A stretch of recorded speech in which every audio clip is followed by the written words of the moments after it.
Mr. Tevere Akase, who is the Chief Press Secretary to the Benue State Governor, is still with us now. Studios here in Abuja. And just before we went on break, I did tell you that we have some questions for you. First and foremost, is this a conflict between the people of Benue and Fulani people or Fulani herdsmen? Because you have said, I have avoided using the word because some people will say that we shouldn't, label a group of criminals. These people are criminals. What they're doing is wrong, and what they're doing is criminal in nature. But labeling an entire ethnic group criminal by putting Fulani in front of that, it might, taint an entire ethnic group. Is Benue at war with Fulani people? Or Fulani herdsmen? Not at all. Not at all. I've already said that Benue people are peace-loving, and they have lived with Fulanis for many years, and there was no conflict. There was no incident of killing until the criminal aspect of it was introduced. And that is the question we're asking. You see, people may be calling Fulanis because what you find, the list I gave you here, are all Fulani groups. So that's the question. Why are they the ones voicing out against the roadmap to peace in Benue? Why are they the ones against it? The allegations that the governor of Benue also keeps a militia. That's laughable, quite laughable.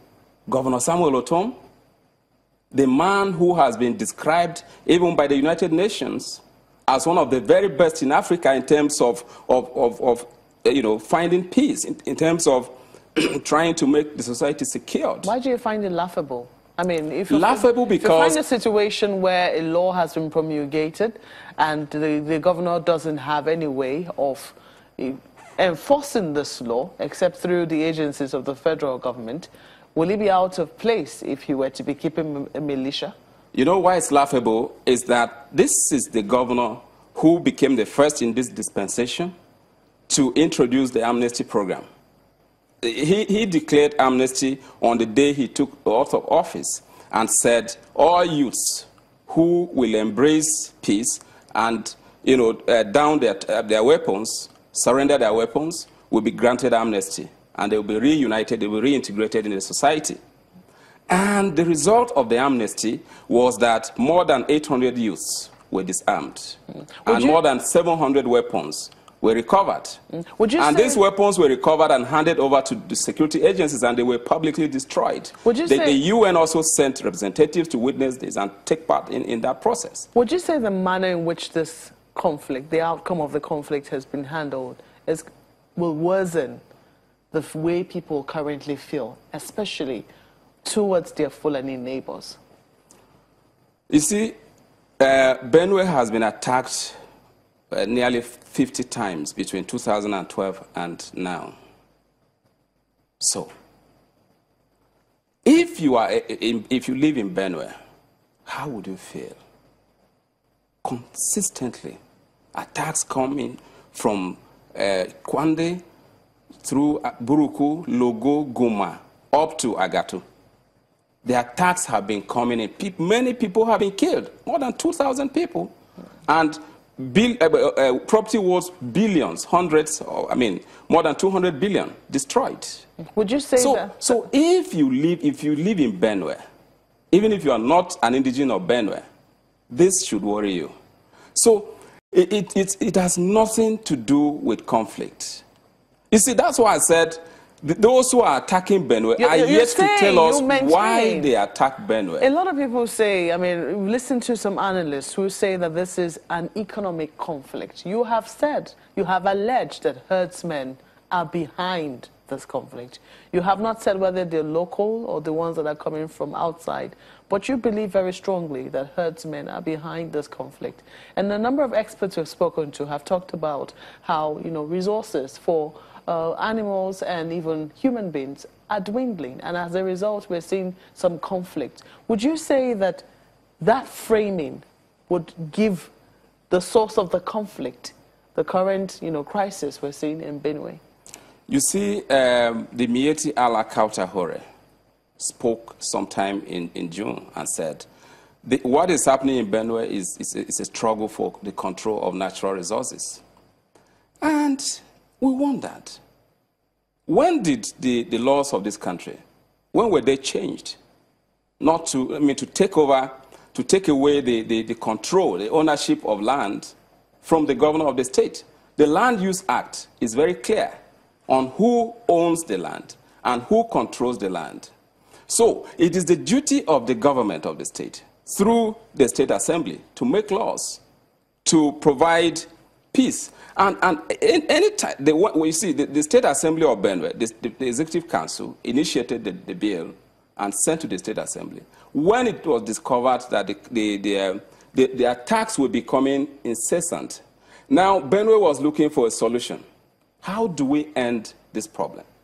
The bill has been turned to law now. It is a law in existence. The law was made so that issues like this do not arise. I mean, people do not lose their lives needlessly. Would you say then that the law has been a success? It has been a success because, as I speak to you, in some local government areas of Benue State, people are already ranching. Go to Oju local government area, you find ranches. And some of these ranches are owned by Fulanis who have been resident in these areas for a couple of years. They have the law is clear on how someone can own a ranch. You approach the owner of the land. If you are not an indigene of that place, if you don't have land there, you approach the owner of the land and seek his consent. If you say then, and if he gives you consent, he now takes your application to the Ministry of Agriculture. If you say then, which forwards it to the governor for assent. If you say then it has been successful, why then do we still have the loss of lives? That is the question we are asking. That's the question. I hate to point to the statement of the governor of Plateau State. I mean, considering the fact that he's apologized, the people of Benue State were very offended by that statement. But then, do you think that there was any truth to what he said in terms of, an ill preparation, for the promulgation of this law? The fact that some people still believe that they have been left out as a result of the promulgation of the law. They have not been left out. These are some of the fallacies that we've heard over the months since the law came into being. This law, as I said, was initiated by the Executive Council and sent to the Benue State House of Assembly, and public hearings were conducted. And if you lived in Benue at that time, the Fulanis and every other cattle breeder, they were in Benue State, and they were part of this process. Announcements were made repeatedly on radio and television and in the newspapers about the coming public hearings. And people were part of this. Benue people attended the public hearings and made input. Then the law was passed. What's the way forward now? So what is the governor and the government of Benue way forward thinking of doing? First of all, security agencies, the federal government, should intensify efforts to stop the killings. Stop the killings. Let Benue lives, stop. Let's stop losing lives in Benue State. When you stop the killings, then people will comply with the law. The law has come to stay. We are not thinking about repealing it.